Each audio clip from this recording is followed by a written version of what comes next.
সাত আসমানের নাম সমূহ ও সেখানে কারা আছেন। প্রথম আসমানের নাম হল রুকাইয়া।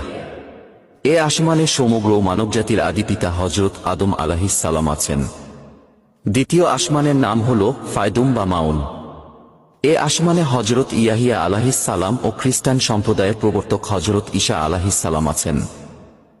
তৃতীয় আসমানের নাম হল মালাকুত বা হারিজুন। এ আসমানে হযরত ইউসুফ আলাইহিস সালাম আছেন। চতুর্থ আসমানের নাম হল জাহিরা।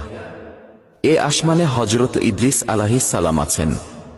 পঞ্চম আসমানের নাম হল মুজাইনা বা মুসাহারাত। এ আসমানে হযরত হারুন আলাইহিস সালাম আছেন। ষষ্ঠ আসমানের নাম হল খালিসা। এ আসমানে ইহুদি ধর্ম প্রবর্তক হযরত মুসা আলাইহিস সালাম আছেন।